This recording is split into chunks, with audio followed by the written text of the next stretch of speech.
మొన్న రీసెంట్‌గా 'తిరగబడురా సామి' అనే మూవీ ప్రెస్ మీట్‌కి వచ్చినప్పుడు శేఖర్ భాషని రాజ్ తరుణ్ పిలవడం జరిగింది. అలాగే హగ్ చేసుకోవడం జరిగింది. ఇతనెవరో నాకు తెలీదు.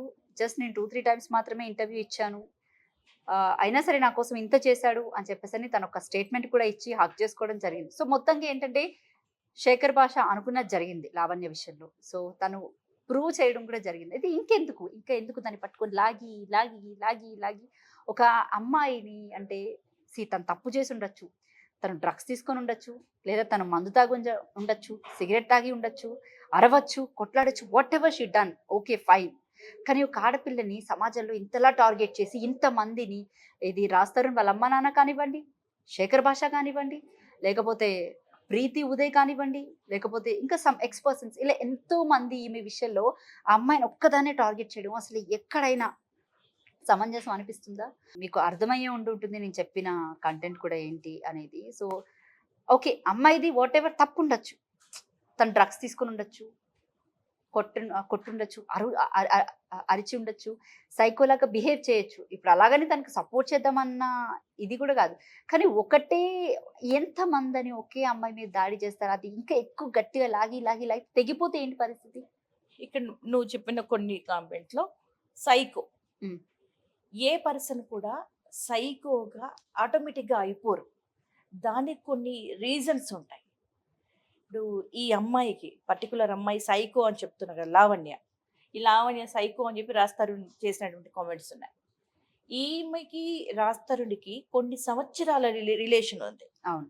ఆల్మోస్ట్ రాజ్ ఫీల్డ్‌లోకి రాకముందు నుండి కూడా ఈ అమ్మాయితో రిలేషన్‌లోనే ఉన్నాడు. అవును. ఇన్ని సంవత్సరాలుగా కనిపించిన ఈ సైకోయిజం ఇప్పుడెందుకు కనబడింది? ఆమె సైకోగా మారడానికి గల కారణాలు ఏమై ఉండొచ్చు? అనేది ఫస్ట్ మనం ప్రస్తావనలోకి తీసుకుందాం. ఒకటి, ఈ అమ్మాయిలు emotional dependence first. Exactly. Exactly. అతను హీరోగా ప్రయత్నం చేస్తున్నాడు. ఆ టైంలో తనకొక సపోర్ట్ కావాలి. తనని కేరింగ్‌గా చూసుకునే ఒక సోల్‌మేట్ కావాలి. అప్పుడు తను చెప్పినటువంటి ఆ మాటలకు ఈ అమ్మాయి ఎప్పటికైనా ఇతను హీరో అవుతాడు. నా భవిష్యత్తు ఇతనితోనే ముడిపడి ఉంటుంది. ఇతను నన్ను ప్రేమిస్తున్నాడు. నేను లేకపోతే ఉండలేడు. ఇలాంటి మాటలకి అబ్బాయి మీద ఎమోషనల్‌గా డిపెండ్ అయిపోయింది. డిపెండ్ అయ్యేలా చేసింది ముందు వ్యక్తే. రాజ్ తరుణ్ చెప్పిన మాటల వల్లనే, అతను చూపించిన ఆ ప్రేమ వల్లనే, అతను చెప్పిన దాని వల్లనే ఈ అమ్మాయి అతనితో సరే పెళ్లి కాకపోయినా సరే అనడానికి ఇక్కడ ఏమొచ్చిందంటే, నేను ఎప్పటికైనా హీరో అవుతాను. నా కెరీర్ కావాలి కదా! నేను కెరీర్ పరంగా నేను సెటిల్ అయిన తర్వాత మనం పెళ్లి చేసుకుంటాం అని చెప్పుంటాడు. అవును. కదా! ఆ మాటకు కట్టుబడి ఇతని కెరీర్‌లో సెటిల్ అవ్వడం కోసమని, ఇతనికి సపోర్ట్‌గా కొన్ని సంవత్సరాలుగా ఆల్మోస్ట్ ఒక 8-10 ఇయర్స్ నుండి ఆ అమ్మాయి అతనితో రిలేషన్‌లో ఉంది. ఆ 10 ఇయర్స్ ఒక అతనితో పెళ్లి కాకుండా రిలేషన్‌లో ఉంది అంటే, ఆ అమ్మాయి కూడా ఎంతో ఫేస్ చేసి ఉండాలి.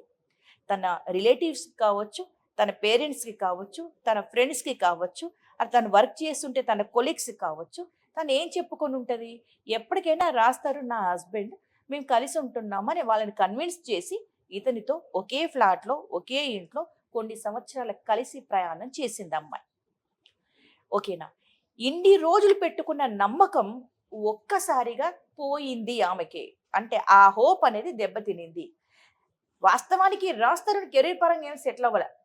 ఒక్క సినిమా తప్ప ఇంకో సినిమా ఏదండి హిట్? ఒక్క సినిమా ఏదో 'ఉయ్యాల స్టార్టింగ్‌లో 'ఉయ్యాల జంపాల'. జంపాల' తప్ప, హ్మ్. అంతకు మించిన మంచి మూవీ ఏది? అంటే ఒక హిట్ మూవీ పడేంత వరకు ఆగుదామని చెప్పి ఆమెను కన్విన్స్ చేసుకుంటూ వచ్చాడు. అది పడట్లేదు. ఇప్పుడు అతనికి ఏంటి కొన్ని ఈమెతో అవసరం తీరిపోయింది మెయిన్‌గా. ఈవిడతో అవసరం తీరిపోయింది. ఇప్పుడు తనకి కొత్త పరిచయాలయ్యాయి. తనకి ఈమె సపోర్ట్ అవసరం లేదు. ఈమె హెల్ప్ అవసరం లేదు.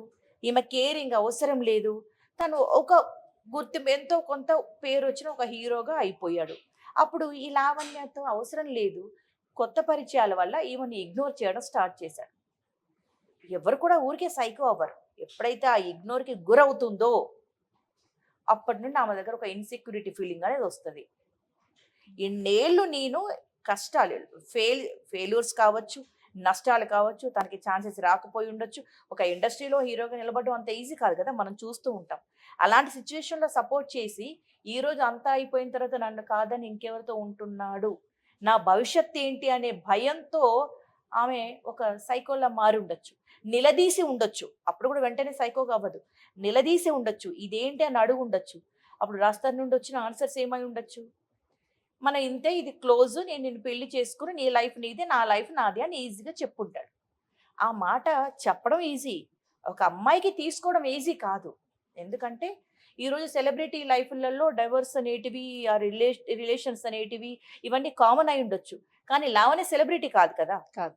ఒక కామన్ అమ్మాయి, ఒక కామన్ అమ్మాయి తన సర్కిల్లో ఉన్న వాళ్ళందరికీ సమాధానం చెప్పుకునేటువంటి స్థితిలో ఉన్నటువంటి ఒక అమ్మాయి, మా ఇద్దరికి అంతా అయిపోయింది, ఇప్పుడు నాకు కొత్తగా పెళ్లి చేసుకుంటాను అంటే సెట్ అవుద్దా? అమ్మాయి ఎందుక ఎంత ఎంత మానసికంగా కుంగిపోయి ఉండాలి, ఎంత మానసికంగా అలాగే స్ట్రెస్ తీసుకొని ఉండాలి. అలాగే ఈ అమ్మాయి డ్రగ్స్ కన్జ్యూమ్ చేసిందని, డ్రగ్స్ వస్తాం, పెడ్లర్ అక్కడికి అని. వద్దాం. ఇంత స్ట్రెస్ ఫేస్ చేస్తున్న ఈ అమ్మాయి ఆటోమేటిక్గా సైకోగా అవుద్ది. ఒకరోజు మంచిగా చెప్పుద్ది, ఒకరోజు తిట్టి చెప్పుద్ది, ఒకరోజు కొట్టి చెప్పుద్ది, ఆటోమేటిక్గా చేయలేస్తుంది. నువ్వు ఆటోమేటిక్గా మార్చుకోవాలనే ప్రయత్నంలో రకరకాల ప్రయత్నాలు చేస్తారు. అందులో సైకో అనే ముద్ర అమ్మాయి వేయించుకుంది. రెండోది, అమ్మాయి డ్రగ్స్ తీసుకుంటుంది, డ్రింక్ చేస్తుంది, సిగరెట్స్ తాగుద్ది, ఇలాంటి అలవాట్లు ఉన్నాయి. ఇవన్నీ ఆరోపణలు అమ్మాయి మీద ఉన్నాయి. నిజం కావచ్చు. ఇన్నేళ్ల ఈ సహచర్యంలో ఇద్దరు కలిసే కదా మందు కొట్టారు, ఇద్దరు కలిసే కదా సిగరెట్లు తాగారు, ఇద్దరు కలిసే కదా డ్రగ్స్ కొట్టారు. ఆ అమ్మాయికి మందు అలవాటు చేసింది ఎవడు? అమ్మాయికి డ్రగ్స్ అలవాటు చేసింది ఎవడు? అసలు అమ్మాయికి డ్రగ్స్ తెచ్చిచ్చినోడు ఎవడు? ఫస్ట్ ఎవరో ఒకరు ఇస్తేనే కదా అమ్మాయి డ్రగ్స్ తీసుకోవాలి. నీ సహచర్యంలో ఉన్నప్పుడు అమ్మాయికి వేరే వాళ్ళు తీసుకొచ్చి ఇచ్చే ఛాన్స్ లేదు. అంటే అమ్మాయికి డ్రగ్స్ అలవాటు చేసింది రాస్తరునే, క్లియర్ కదా. మందు అలవాటు చేసింది రాస్తరునే. అంటే నువ్వు పక్క నుండి అన్ని అలవాటు చేసి ఈ రోజు తాగుతుంది అని చెప్పడంలో ఎంతవరకు కరెక్ట్? తప్పించుకోవడానికి నువ్వు చేస్తున్న ఆరోపణలు. నీకు ఇప్పుడు ఎటొచ్చి అమ్మాయితో నీకు రిలేషన్ వద్దు, నీకేదో ఇంకో కొత్తగా ఏదో అద్భుతం ఏదో కనబడింది, ఈ అమ్మాయి వద్దు, నీకు వద్దు అని వదిలేస్తే ఎవరైనా ఊరుకుంటారా? అమ్మాయి ఊరుకోవట్లేదు కాబట్టి ఏంటి, అమ్మాయి మీద కొన్ని నిందలేయాలి, కొన్ని ఆరోపణలు చేయాలి.